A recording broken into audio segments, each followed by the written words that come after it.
Welcome back to 360.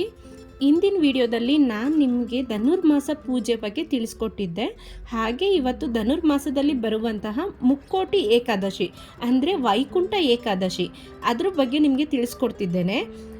ಈ ವರ್ಷ ವೈಕುಂಠ ಏಕಾದಶಿ ಅಥವಾ ಮುಕ್ಕೋಟಿ ಏಕಾದಶಿ ಯಾವ ದಿನ ಬಂದಿದೆ, ಹಾಗೆ ಯಾವ ಸಮಯದಲ್ಲಿ ಬಂದಿದೆ, ಪೂಜೆ ಮಾಡಬೇಕಾದ್ರೆ ಯಾವ ಸಮಯದಲ್ಲಿ ಪೂಜೆ ಮಾಡಬೇಕು, ಏಕಾದಶಿ ತಿಥಿ ಯಾವಾಗ ಆರಂಭ ಆಗುತ್ತೆ ಮತ್ತು ಯಾವಾಗ ಅಂತ್ಯ ಆಗುತ್ತೆ, ಜೊತೆಗೆ ಈ ವರ್ಷ ಬಂದಿರುವ ಏಕಾದಶಿ ಸ್ವಲ್ಪ ಗೊಂದಲ ಮಾಡಿದೆ. ಏನಂದರೆ ಯಾಕೆಂದರೆ ಕೆಲವೊಬ್ಬರು ಹೇಳ್ತಾರೆ ಈ ಡೇಟಲ್ಲಿ ಮಾಡಬೇಕು, ಇನ್ನು ಕೆಲವರು ಹೇಳ್ತಾರೆ ಇನ್ನೊಂದು ಡೇಟಲ್ಲಿ ಮಾಡಬೇಕು.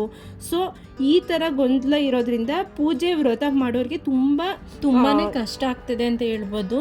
ಈ ಥರ ತಲೆ ಕೆಡಿಸ್ಕೊಳ್ಳೋ ಅಗತ್ಯ ಇಲ್ಲ. ಸೊ 30ನೇ ತಾರೀಕು ಮಾಡಬೇಕಾ 31ನೇ ತಾರೀಕು ಮಾಡಬೇಕಾ ಅನ್ನೋದ್ರ ಬಗ್ಗೆ ನಾನು ಈ ವಿಡಿಯೋದಲ್ಲಿ ತಿಳಿಸ್ಕೊಡ್ತೀನಿ. ಬನ್ನಿ ಹಾಗಿದ್ರೆ ವಿಡಿಯೋನ ಶುರು ಮಾಡೋಣ.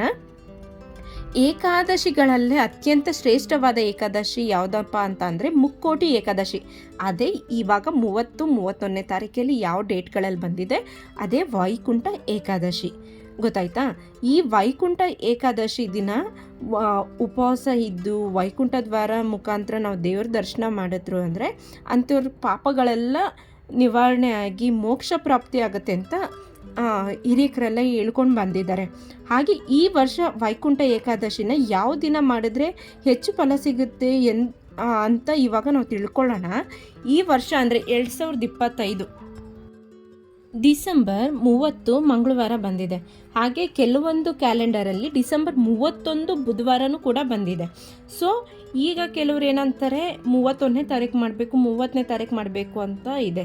ಸೊ ಅದು ಹೆಂಗೆ ಅಂತ ನಾನು ತಿಳಿಸ್ಕೊಡ್ತೀನಿ. 30ನೇ ತಾರೀಕೆ ಮಾಡಬೇಕಾ 31ನೇ ತಾರೀಕು ಮಾಡಬೇಕಾ ಅನ್ನೋದನ್ನ ನಾವು ಹೇಗೆ ತಿಳ್ಕೊಳ್ಬೇಕು ಅನ್ನೋದನ್ನು ನಾನು ಕೂಡ ತಿಳಿಸ್ಕೊಡ್ತೀನಿ.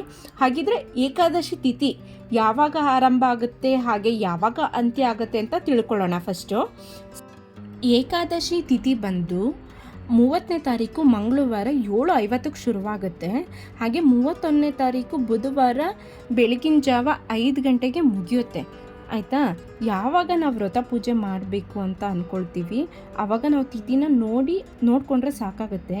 ಯಾವ ದಿನ ಮಾಡಬೇಕು ಅಂತ ಆವಾಗ ಕರೆಕ್ಟಾಗಿ ನಮ್ಗೆ ಗೊತ್ತಾಗುತ್ತೆ. ಎಲ್ಲ ಪೂಜೆ ಆಗಲಿ ವ್ರತ ಆಗಲಿ ಯಾವ ಸಮಯದಲ್ಲಿ ಅಂದರೆ ಯಾವ ದಿನದಲ್ಲಿ ಅಂತ ಗೊತ್ತಾಗಬೇಕು ಅಂದರೆ ಸೂರ್ಯ ಉದಯವಾಗೋ ತಿಥಿ ಬಂದಿರುತ್ತೆ ಅವತ್ತಿನ ದಿನ. ಅಂತಹ ದಿನ ಯಾವುದೇ ಪೂಜೆ ಆಗಲಿ ವ್ರತ ಮಾಡಲಿಕ್ಕೆ ತುಂಬಾ ಸೂಕ್ತ ಆಗಿರುತ್ತೆ ಆ ಥರ ಹೇಳ್ಬೋದು. ಕೆಲವೊಂದು ದಿನದಲ್ಲಿ ಬಿಟ್ಟು ಅಂದರೆ ಸಂಕಷ್ಟರ ಚತುರ್ಥಿ ಇದೆಯಲ್ಲ, ಸಂಕಷ್ಟರ ಚತುರ್ಥಿ ಬಂದು ಸಂಕಷ್ಟರ ಚತುರ್ಥಿನೇ ಪರ್ಟಿಕ್ಯುಲರಾಗಿ ಯಾಕೆ ಅಂದರೆ ಸಂಕಷ್ಟರ ಚತುರ್ಥಿಲಿ ಚಂದ್ರ ಉದಯ ಆಗ್ತಾನಲ್ಲ ಆ ತಿಥಿನ ನೋಡಿಕೊಂಡು ಪರಿಗಣಿಸ್ತಾರೆ. ಸೊ ಆದರೆ ಬೇರೆ ಎಲ್ಲ ದಿನದಲ್ಲೂ ನಾವು ಸೂರ್ಯ ಉದಯ ಆಗೋ ತಿಥಿನ ತಗೊಳ್ತೀವಿ. ಹಾಗೆ ಅವತ್ತಿನ ದಿವಸ ವ್ರತ ಪೂಜೆನ ಮಾಡೋಕ್ಕೆ ಹೇಳ್ತಾರೆ.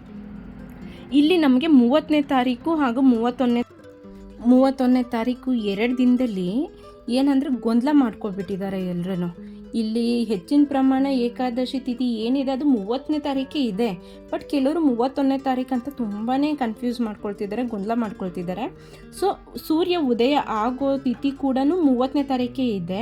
ಹಾಗೆ ಡಿಸೆಂಬರ್ 31ನೇ ತಾರೀಕು ಬೆಳಗಿನ ಜಾವ 5 ಗಂಟೆ ಅಷ್ಟರಲ್ಲಿ ಮುಗಿದೋಗುತ್ತೆ. ಹಾಗಾಗಿ ಏಕಾದಶಿ ವ್ರತನ ಅಥವಾ ಪೂಜೆನ ನೀವು ಮಾಡಬೇಕು ಅಂದ್ಕೊಂಡಿದ್ರೆ 30ನೇ ತಾರೀಕನೇ ಮಾಡಿ, ಅಂದರೆ ಮಂಗಳವಾರನೇ ಮಾಡಬೇಕು. ಅದು ತುಂಬಾ ಶ್ರೇಷ್ಠ. ಹಾಗಿದ್ರೆ 31ನೇ ತಾರೀಕು ಮಾಡಬಾರ್ದಾ ಅಂತ ನೀವು ಕೇಳ್ಬೋದು. ಸೊ ಇಲ್ಲ 31ನೇ ತಾರೀಕು ಕೂಡ ಮಾಡ್ಬೋದು. ಯಾವಾಗ ಅಂದರೆ ಬೆಳಗಿನ ಜಾವ 5 ಗಂಟೆ ಒಳಗಡೆ ನೀವು ಮಾಡಬೇಕಾಗತ್ತೆ. ಸೊ ಇನ್ನು ಉಪವಾಸ ಮಾಡಬೇಕು ಯಾವಾಗ ಆರಂಭ ಮಾಡಬೇಕು ಅಂತಲೂ ತುಂಬ ಜನ ತಲೆ ಕೆಡಿಸ್ಕೊಂಡಿರ್ತೀರ. ಸೊ ಉಪವಾಸನ ಬಂದು ಡಿಸೆಂಬರ್ 30ನೇ ತಾರೀಕು ಬೆಳಗ್ಗೆನೇ ನೀವು ಸಂಕಲ್ಪ ಮಾಡ್ಕೊಬಿಡಿ. ಸಂಕಲ್ಪ ಮಾಡಿಕೊಂಡು ಉಪವಾಸನ ಶುರು ಮಾಡಬೇಕಾಗುತ್ತೆ.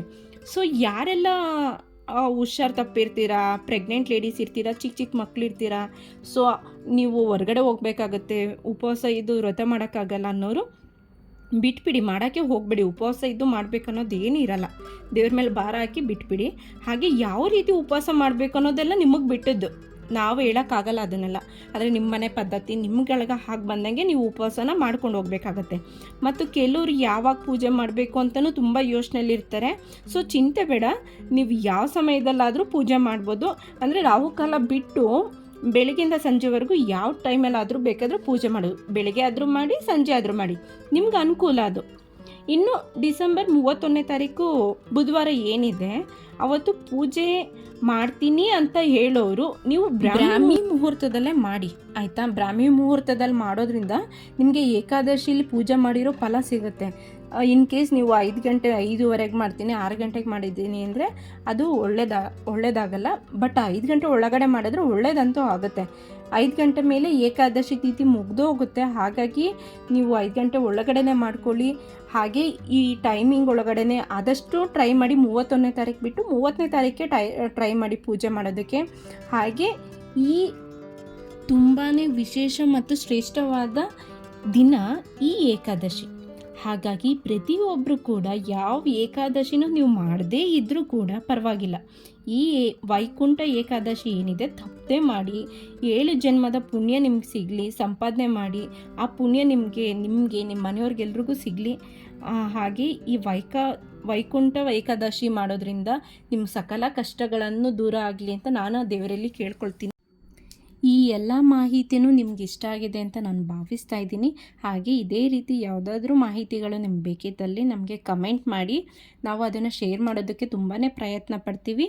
ಹೀಗೆ ನಮ್ಮನ್ನ ಸಪೋರ್ಟ್ ಮಾಡಿ, ಲೈಕ್ ಮಾಡಿ, ಶೇರ್ ಮಾಡಿ, ಸಬ್ಸ್ಕ್ರೈಬ್ ಮಾಡಿ. ಧನ್ಯವಾದಗಳು.